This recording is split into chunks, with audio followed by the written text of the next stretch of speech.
Bien, movimientos sociales en América Latina, resistencias y desafíos. Chile, Nicaragua, Colombia, Brasil. Buenos días, buenas tardes, buenas noches. Un gusto estar con ustedes en este nuevo programa de Hora 25 Entrevista. Iniciamos con un diálogo sobre movimientos sociales en el marco de la emergencia de un nuevo gobierno en Chile, elecciones a la vista en Colombia y Brasil y el caso que duele a toda América Latina, Nicaragua. El programa promete una rica conversación entre dos investigadores de los movimientos sociales, como son Raúl Civechi y Ronaldo Mung. Ronaldo Mung, argentino, doctor en sociología por la Universidad de Essex, Reino Unido, y autor de más de 20 libros, estará con nosotros el día de hoy. Al otro lado del Zoom está Raúl. Aprovecho la oportunidad para mandarte fuertes abrazos, querido Raúl, a nombre de todo el equipo de Hora 25, Verónica, Justo, Johnny, Nelson, que cumpla 70 años más de compromiso y producción académica y militante al lado de los más humildes del continente. Te cedo la palabra, querido Raúl. Un fuerte abrazo. Bueno, buenos días a todos y todas, allí donde estén. Un gusto estar aquí con ustedes, Mirko y Ronaldo. Me gustaría comenzar preguntándote, Ronaldo, ¿cómo ves tú en este momento, sabiendo dónde vives, la situación o las dinámicas que están atravesando los movimientos sociales de nuestra región, que por lo visto son seguidos con bastante interés, no solo en tu caso, sino en general por la sociología de todo el mundo? Sí, gracias Raúl y saludos a todos y todas. Claro, esto de los movimientos sociales en América Latina es un tema muy interesante para la sociología global por varias razones, ¿no? Porque en cierto sentido se piensa, o yo pensaría que en América Latina es en cierto sentido un laboratorio de los movimientos sociales. Y todos tenemos posiciones distintas y lo entendemos de distintas maneras, pero creo que todos estamos de acuerdo que es muy interesante esa dinámica desde el año 1998 en adelante, y las interpretaciones que son distintas. Por ejemplo, Raúl, tu posición en relación a los movimientos sociales y los gobiernos progresistas es distinta de la mía o de otras personas, pero no importa, porque todos somos parte o acompañamos a los movimientos sociales. Así que es el momento ahora para explorar en más detalle, creo, qué es lo que está pasando y cuál es la dinámica que seguiremos en los meses o los años que vienen. Sí, a mí hay una cosa que me preocupa bastante, que es como una dinámica circular que se da en América Latina desde hace ya mucho tiempo, que aparece un gobierno, ahora los últimos 30 años, de corte neoliberal. Hay una protesta social muy importante, muy fuerte. En algunos casos, y eso es una característica de América Latina, 10, 12 gobiernos caen. El de la Rúa es el más evidente, pero muchos otros, con la población manifestándose en la calle. Esa protesta se reconduce al terreno electoral, aparecen nuevos gobiernos, muchos de ellos de corte progresista, pero al cabo de un tiempo las cosas que pueden hacer esos gobiernos, más allá de la voluntad, son, digamos, limitadas o no contribuyen a salir del modelo neoliberal, que justamente contra lo que se ha manifestado la población, salida que es muy compleja y muy difícil, y luego de un tiempo se termina el ciclo de esos gobiernos, aparecen gobiernos conservadores, Bolsonaro es el caso más evidente, Macri en Argentina, pero luego comienza otra vez el proceso circular que digo, protesta en la calle, y yo lo veo como un círculo bastante perverso, ¿no? Porque hay una lucha muy importante de la gente y de los movimientos, pero también una trampa en la cual es muy difícil salir de esa como lógica de hierro que termina sin poder modificar las características principales del modelo neoliberal. Yo por lo menos lo veo así. Me gustaría ver cómo lo ves tú esta situación, Ronaldo.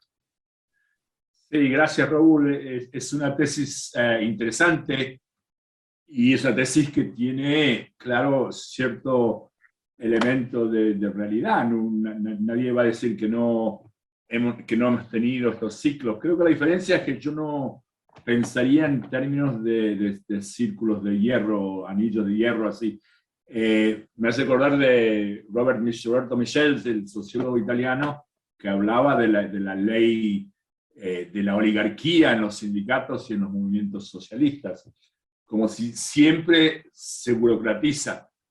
Surge un movimiento obrero, está radicalizado, se rutiniza, hay una rutina de su comportamiento y viene la burocracia. Mis estudios principales son en relación a los sindicatos, y acá en Irlanda, donde vivo, soy miembro y activista de un sindicato y entiendo bastante bien la lógica del sindicato, que no es parte de la lucha por el socialismo. El sindicalismo es el sindicalismo. Así que, traduciendo eso a los términos de la ola progresista, lo que queremos llamarlo, pensaría yo que en vez de estas leyes de hierro, los ciclos, yo pensaría más en términos de una dialéctica de movimientos sociales que surgen, que crean las condiciones para gobiernos progresistas, como estamos viendo en Chile, y podríamos hablar de Chile como caso concreto, y ver si estamos de acuerdo o no. Y entonces, ¿qué es el neoliberalismo también? Yo creo que también hay un poco en las izquierdas hay un poco de blanco y negro. O sos neoliberal o no sos. Pero yo creo que las condiciones de la globalización crean espacios para, en parte, salir afuera del marco neoliberal, pero claro, seguís estando dentro de una lógica de un mercado mundial que es capitalista. Eso lo sabemos todos. Así que yo tendría menos pesimismo, supongo, ¿no? Yo pienso que los movimientos sociales no están movilizados permanentemente. No podemos pensar que los movimientos sociales, si no tuvieran interferencia de los gobiernos progresistas, hubieran llegado ¿a qué? ¿Al socialismo? No, eso nunca iba a pasar. La gente no se moviliza permanentemente. Los gobiernos gobiernan y, claro, tienen distintos colores políticos dependiendo de la presión social de los movimientos sociales. Así, yo pensaría en términos de una dialéctica entre movimiento social y gobiernos más o menos progresistas. Y claro, hay diferencias entre los progresistas. No todos los progresismos son iguales, ¿no? Sí, ahí traes un tema que me parece bien interesante y que en estos momentos está habiendo una polémica fuerte porque el ex vicepresidente de Bolivia, Álvaro García Linera, interviene planteando que algunas de las cosas que pensamos que son neoliberalismo, para él no lo son, como la minería a cielo abierto, si las toma el Estado en sus manos. A diferencia de Europa, aquí tenemos algunas características del modelo neoliberal, que son precisamente la minería a cielo abierto, los grandes monocultivos allí en Bolivia, sobre todo en Santa Cruz, es donde predominan, en el resto, en la región andina, predomina la minería, las grandes obras de infraestructura, etcétera, aquellas características del modelo que generan exclusión, dependencia de las grandes multinacionales y situaciones que para nosotros en América Latina representan, y esto creo que es fundamental, una continuidad con el modelo extractivo impuesto por la colonia hace ya 5 siglos, ¿verdad? Por los colonizadores. Entonces, claro, en diferentes partes del mundo el neoliberalismo se manifiesta de maneras distintas.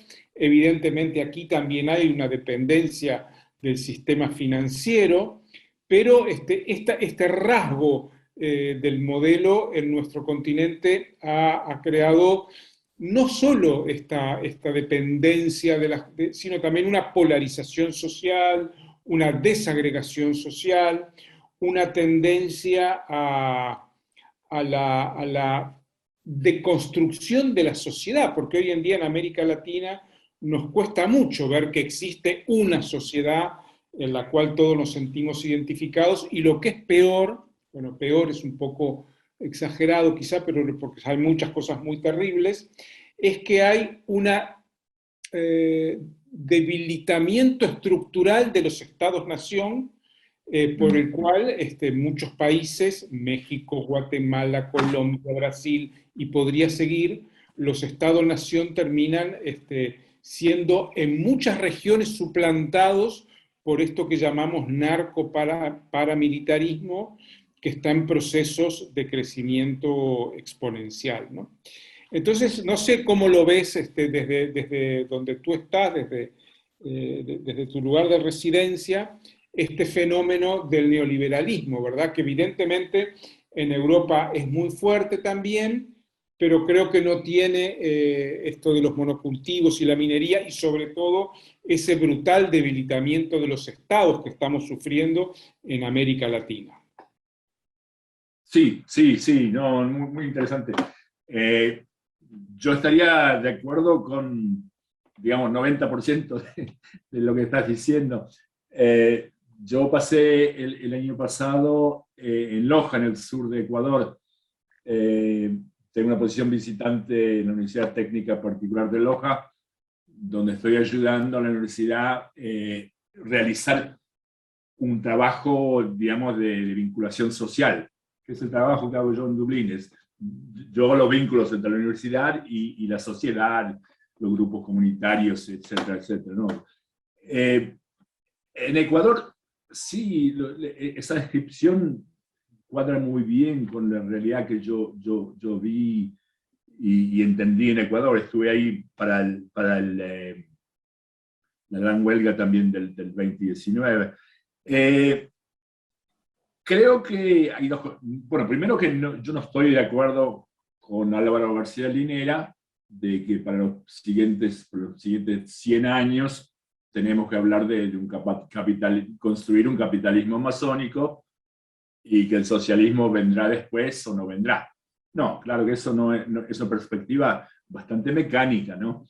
Que me sorprende, digamos, que esté planteando eso. Pero al mismo tiempo, el análisis del extractivismo pienso que es quizás un poco una herramienta un poco que no tiene sutilidad. Por ejemplo, extractivismo dice que viene de la colonia. Sí, en cierto sentido, sí, pero ¿qué es el extractivismo que maneja la gente que critica el extractivismo? ¿Es el capitalismo colonial? ¿Es un modelo de capitalismo? ¿Es algo nuevo? Yo creo que ahí hay un análisis un poco que falta sutileza. De ahí, claro, que en Ecuador sí, Correa decía, bueno, hay extractivismos buenos y extractivismos malos, supongo, y que si lo usamos para buenos propósitos, por ejemplo, propósitos sociales, está bien la minería. Bueno, es la posición de él. Pero Ecuador es interesante porque en las elecciones recientes, para mí, bueno, para mucha gente, hubo una división entre lo que es el progresismo, el movimiento político de Correa, y el movimiento indígena, el CONAI. Y eso deja entrar una ultraderecha, el gobierno de Lasso. Así que yo pienso que de nuestro lado, digamos, del lado del movimiento social, los movimientos sociales o de los progresismos o del socialismo, hay grandes divisiones. Y yo creo que a veces, yo veo la izquierda en América Latina y en otros lugares también, a la izquierda a veces le gusta decir, pero mira qué terrible que es la situación, tenemos el extractivismo, el Estado-nación que está desagregado, pero al mismo tiempo no se ven las posibilidades, digamos, ¿no? Yo creo que en Chile hay las posibilidades, claro, yo me acuerdo del golpe del 73, y qué sé yo, claro, uno lo ve en una óptica, digamos, antigua, porque claro, la situación ha cambiado y Boric no es Allende, ¿no? Pero yo tenía una visión más optimista. Creo, Raúl, que en cierto sentido, esa descripción que das, aunque es cierta, también crea un cierto pesimismo, no ve los espacios abiertos que tenemos. pero no sé si estás de acuerdo con eso. Estoy provocando. No estoy de acuerdo por una razón muy simple, porque Claro. quienes vivimos en América Latina, y me gustaría también escuchar a Mirko, y quienes ya tenemos unos años, más o menos andamos en edades similares, hemos visto un deterioro exponencial del Estado-Nación, Sí, sí. desde el periodo que en Argentina fue el Estado del Bienestar, de los años 40, 50, con Perón, pero también otras manifestaciones posteriores, en los 60 con Frondizi, y en buena parte de la región, un Estado que tuvo capacidad de tener un proyecto de nación, que tuvo, en el caso del Río de la Plata, fue muy clara la capacidad del Estado de integrar clases sociales, de tener un rol articulador en el empleo a través del pacto sindicatos industriales Estado, un poco la lógica europea, digamos, ¿no? Más que la estadounidense. Y desde hace unas décadas tenemos un proceso creciente de deterioro del Estado en Argentina, en Uruguay, en Brasil, en lugares donde el Estado tuvo un rol importante, y estamos en una situación en la cual si una fuerza política determinada que busca cambios, no digo ya como dices tú el socialismo, digo cambios, aunque sean pequeños, pero cambios, tiene enormes dificultades en gestionar esos cambios desde el aparato estatal. En el Río de la Plata tenemos una enorme dificultad para que los ministerios del Interior, por poner un caso, controlen el aparato policial, herencia de la dictadura, pero también de deterioros que ha habido durante las democracias postdictatoriales. Entonces estamos en situaciones complejas para asegurar la gobernabilidad. Y fíjate que digo el aparato policial y no el militar, porque siempre se ha criticado el papel de los militares en dictadura, etcétera, pero los aparatos policiales están en una situación de descontrol. ¿Y por qué menciono esto del Estado? Porque cuando tú tienes movimientos sociales que naturalmente reclaman al Estado un cumplimiento de cierta tabla de demandas, etcétera, y ese Estado no puede autogestionarse democráticamente, entonces entramos en un círculo muy complejo en la cual la cultura autoritaria termina empapando a las propias fuerzas del cambio, como pasó claramente en el primer gobierno del MAS en Bolivia, ¿verdad? En la cual ciertos rasgos de la cultura patriarcal, caudillista, son adoptados. O sea, yo creo que ahí hay una, con muchas diferencias, porque hubo muchos, no es una repetición sin más de la historia de Bolivia, hay muchos cambios y varios de ellos positivos, pero hay una tendencia a lo autoritario muy fuerte, ¿no? Entonces, esto es un tema que nosotros tenemos enorme dificultad, y yo personalmente, para verlo en su razonable perspectiva histórica. Sí, sí, otra vez, estoy muy de acuerdo, menos la última descripción del MAS y eso, ¿no? Y claro, yo, como todo en la Argentina, soy estudiante del peronismo. Yo entiendo la época del 45 en adelante como la construcción de un Estado nacional, la construcción de una democracia nacional y del desarrollo, del desarrollismo. Y claro, de los años 70 en adelante eso decayó y ahora no tenemos eso. Pero eso me lleva a mí a una conclusión distinta del análisis del extractivismo. Sería una lógica de decir que lo que necesitamos ahora son gobiernos democráticos con un Estado nacional fuerte o fortalecido y una lógica económica de un desarrollismo, un neodesarrollismo. Muchas de las izquierdas hablan del desarrollismo como si fuera algo terrible. Para mí, una visión histórica de América Latina del año 30 en adelante, te dice que el desarrollismo hizo muchas cosas y no hay lugar en el mundo en que el Estado no esté en crisis. La socialdemocracia, no, si vas a Suecia un país así, la socialdemocracia no es lo que era en los años 50. Así que en todo el mundo el Estado está en cuestión ahí, en parte por lo que es la globalización, ¿no? Pero yo veo los gobiernos progresistas que practican un neodesarrollismo como algo progresivo en un sentido amplio, ¿no? Y yo creo que en Chile la cuestión de la policía es muy, muy interesante y súper interesante. Boric al principio cedía el espacio a Kast sobre la cuestión de la seguridad del personal, social, ¿no?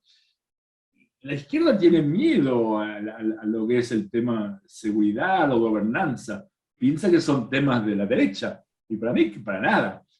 Y Boric al final, en la segunda vuelta, tuvo un énfasis en la cuestión de seguridad social. Y claro, eso implica un control político de la policía, pero no implica que la policía es parte de la represión. Claro que es, no sabemos qué es. Pero un gobierno democrático necesita seguridad para sus ciudadanos y ciudadanas.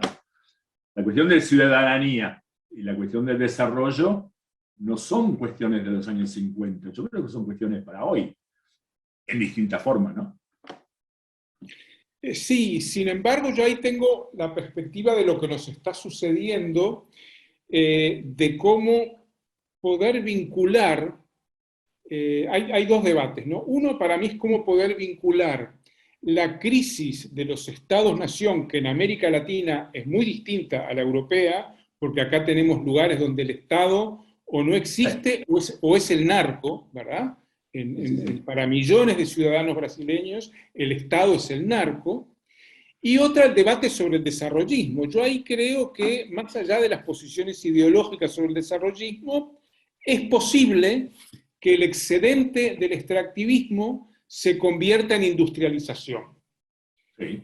No se ha registrado en América Latina. Quien lo planteó claramente fue Álvaro García, también en Bolivia, el impulso industrializador, el salto industrializador que él proponía, no fue posible, quizá hay un problema de tiempo. El problema que tenemos en América Latina con la industrialización es que vivimos un proceso de consistente desindustrialización. El último es el de Brasil, en la cual incluso con el gobierno Lula, por las propias fuerzas del mercado, hubo un fuerte proceso de desindustrialización que ahora llegó a extremos. Y reindustrializar es mucho más difícil de lo que parece, ¿verdad? Reindustrializar es como remar cuesta arriba, ¿verdad? Valga la pésima comparación, ¿verdad? Pero sí hay países que han conseguido la renta extractiva convertirla, y en América Latina tenemos México y Costa Rica como excepciones, ¿verdad? Costa Rica, siendo un país pequeño como Uruguay, de poca población, ha conseguido ser un gran exportador de tecnología, ¿verdad? Bueno, es como la excepción, pero la regla sigue siendo compleja, ¿no? En todo caso, sin apoyo estatal, como pasó con la primera industrialización de principios del siglo XX, es difícil que pueda despegar una nueva industria.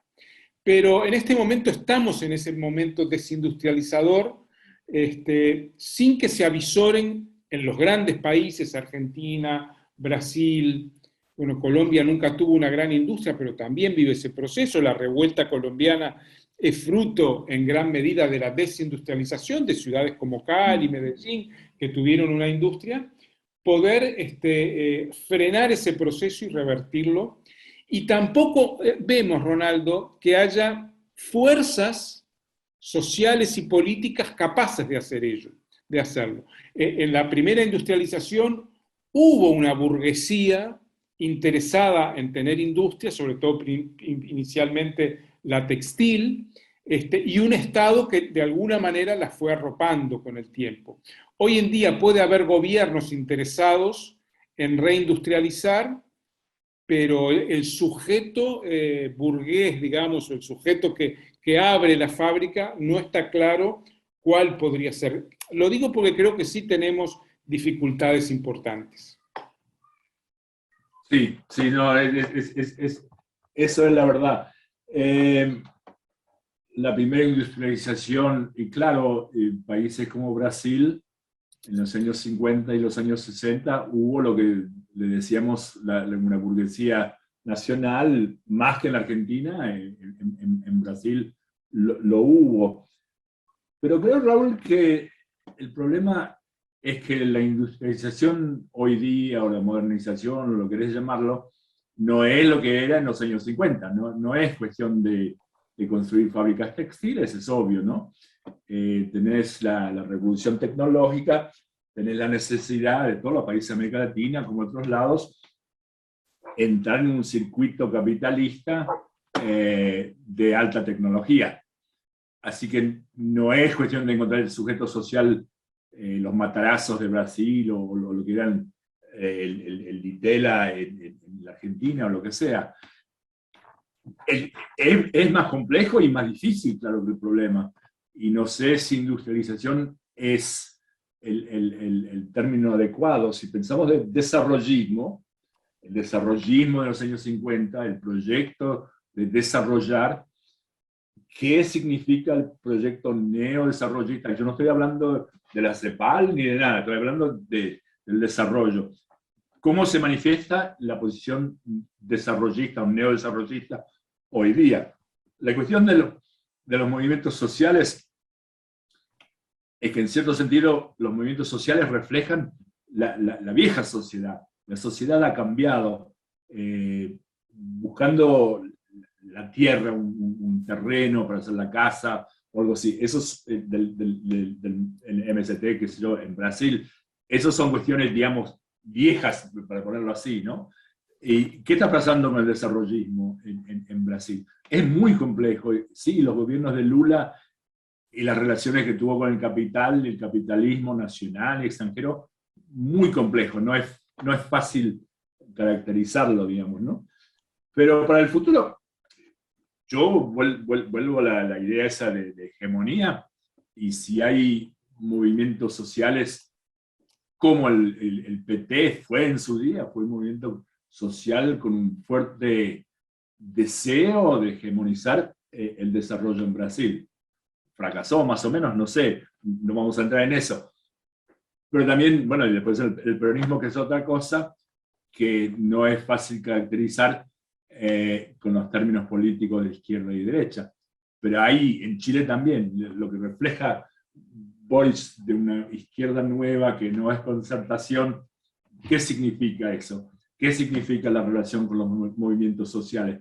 Para mí lo principal es tener una perspectiva abierta, por ejemplo, a lo que va a pasar en Chile o lo que podría pasar en Colombia. No decidir de antemano que esto está mal. Hay mucha gente que está diciendo, bueno, Boris se vendió, es amarillo, que tal y tal y tal. Bueno, son posiciones bastante coyunturales, pienso, ¿no? Yo creo que tendríamos que esperar un poco y ver cómo marcha la situación.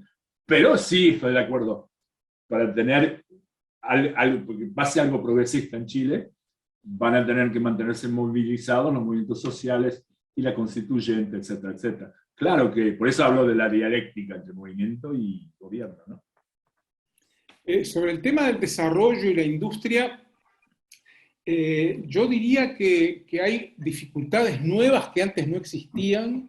Tú mencionabas, antes el principal problema era ciertas tecnologías que se traían de Europa o de otros países, o de otras zonas, y mercados.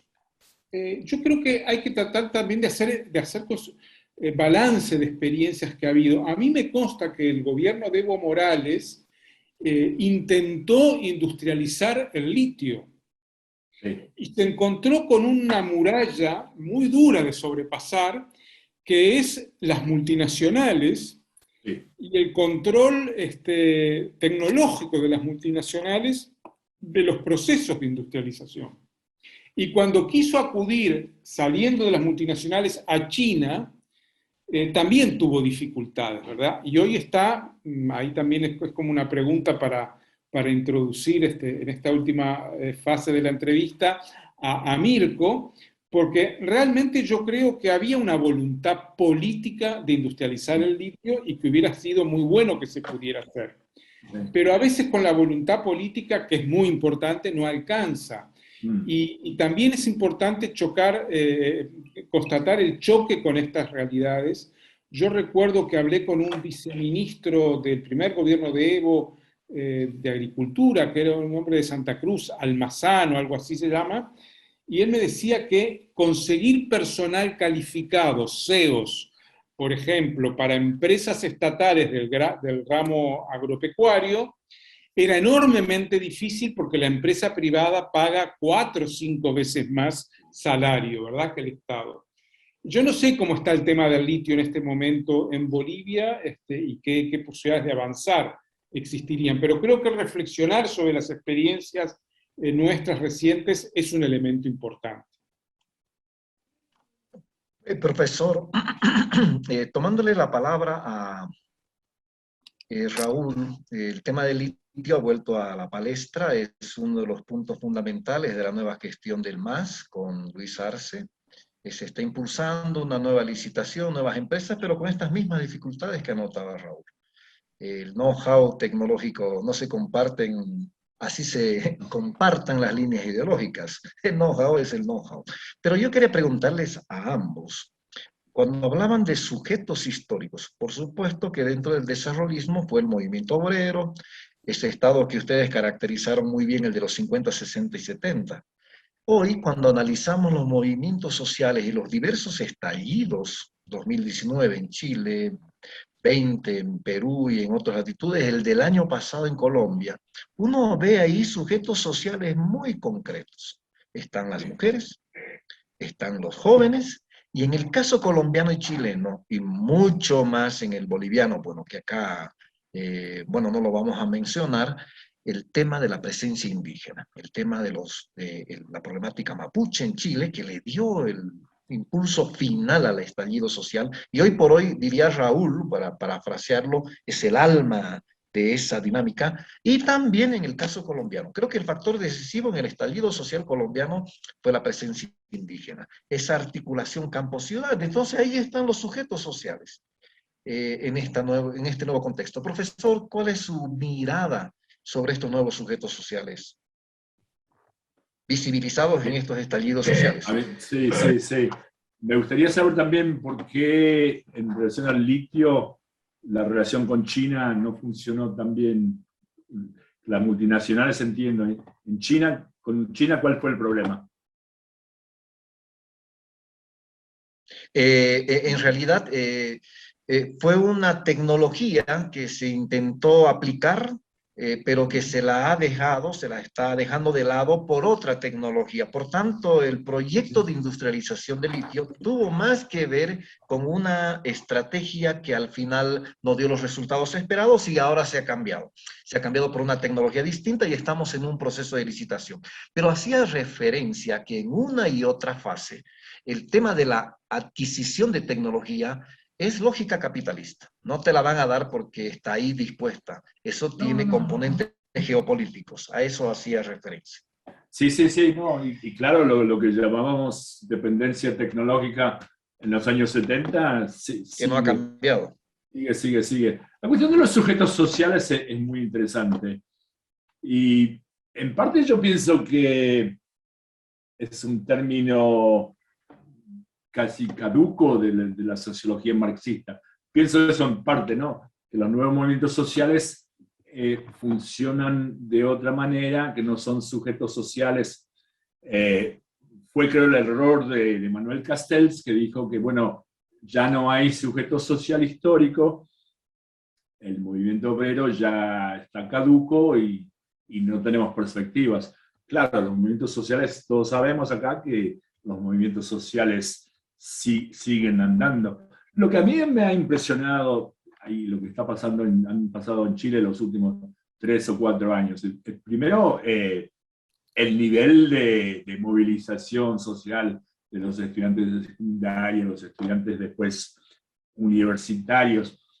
Pero yo hablando con gente acá sobre eso, me dicen, bueno, pero eso significa que son los nuevos movimientos sociales y no los viejos que son importantes. Y dije, bueno, no, la CUT, los obreros del cobre en el norte de Chile, estuvieron involucrados en una posición muy, muy importante. Cuestiones, pero ahí vienen las divisiones después en las izquierdas. En la primera vuelta de las elecciones, ganó la derecha en la zona mapuche del sur. Y eso fue un shock grande. Y el norte, los obreros del cobre, así que la campaña de Boric tuvo que hacer un esfuerzo especial en el sur y en el norte de Chile. No hay una relación, digamos, automática entre movimientos que tienen sus problemas muy específicos. Yo diría más que la izquierda en Chile no entiende la cuestión mapuche, la verdad que es eso, ¿no? Ya en Ecuador tú tienes ahí una historia de interacción entre el movimiento sindical, indígena, los progresismos, que anda ya 20, 30 años. Así que yo creo que siempre estamos construyendo hegemonía. La hegemonía no pasa, es algo que siempre se construye y es difícil construir. Yo aquí también veo otra dificultad que no es que sea insalvable, pero hay que tenerla clara, y es que para llevar adelante ciertos procesos como la industrialización, el actor estatal es fundamental. Y aquí hay una bifurcación. Ya he hablado de que los estados están en una situación compleja en la región, pero además algunos de los sujetos colectivos que mencionaba Mirko como indígenas, muchos de ellos no tienen una vocación estatal. No en el caso de los quechuas bolivianos, los aymaras de algún modo divididos respecto al Estado, pero el caso mapuche, por ejemplo. No me imagino el movimiento mapuche teniendo una impronta de ver cómo resolver ciertos problemas a través del Estado porque se sienten ajenos al Estado. Entonces, ¿a qué apunto con esto, así como el problema del litio y eso? A que en este momento, más allá de que Arce o Lula o quien sea, o Boric, Chile no tiene una tradición industrial importante, por lo tanto no está presente ese tema como el fundamental. Pero en todo caso, pienso en Lula, por ejemplo, hijo de la industria brasileña, aunque tuvieran, y la han tenido, ¿no?, vocación industrializadora, desarrollista, Lula era un desarrollista. ¿Qué pasa? Que el poder del agronegocio como corporaciones internacionales y como actores locales, fue llevando al Brasil hacia esa lógica de que el grueso de sus exportaciones son carne, mineral de hierro y soja, y que esa es la salida más inmediata para resolver los problemas que el Estado, del 1 al 10 de cada mes, tiene que pagar salarios, tiene una serie de obligaciones que por esa vía las cumple y que por otras es mucho más complejo. Entonces, para no poner todas las dificultades en los gobiernos, que ya de por sí tienen muchas dificultades, están los otros actores de la sociedad, desde las corporaciones hasta los propios movimientos y la propia población, que hacen que muchas veces la voluntad política termine por ser un elemento, pero encontrar escollos del más diverso tipo. Profesor, ya cerrando y tomándole otra vez la palabra a Raúl, esta nueva agenda de los movimientos sociales que usted ha estudiado en Colombia, Chile, esta participación decisiva del sector indígena, del movimiento indígena por fuera del Estado, ¿cómo las podría caracterizar? Hoy estamos en un momento en que los populismos de izquierda y de derecha se han montado sobre los movimientos sociales. Están haciendo una impostura total en muchos casos. ¿Cómo caracterizar? ¿Qué elementos rescatar? Raúl también lo ha dicho muchas veces, el concepto de autonomía, que es clave en el movimiento indígena desde los zapatistas de México, el concepto de autogobierno, son propuestas antiestatales o por fuera del Estado. Entonces, ¿cómo podríamos hacer una agenda? ¿Cómo podríamos, en estos momentos en que América Latina pareciera no tener un horizonte que supere tanto el progresismo de izquierda como a la derecha neoliberal más rancia, que hoy probablemente dispute con mucha fuerza, en el caso colombiano y brasileño, el poder o el gobierno? Yo creo que tendríamos que ver lo que es la autonomía. Yo en el libro sobre movimientos sociales que completé el año pasado y que sacamos con editorial que se llama Desalambrar, con mi colega Eduardo Budinas, ahí hablo bastante de lo que es la autonomía y lo que no es la autonomía. Para mí hay una diferencia fundamental entre autonomía política, que los movimientos de mujeres, movimientos indígenas siempre han reclamado, y la autonomía de la política. Yo creo en movimientos sociales en Brasil, bajo Lula, todos esos movimientos sociales de las mujeres, por ejemplo, se involucraban en la política del Estado. Yo creo que no hay un movimiento social que pueda reclamar cambios o mejoras sin reclamarlas del Estado. No van a caer del aire, no van a caer del cielo. Los movimientos siempre tienen una relación dialéctica, conflictiva, colaboran también con el Estado.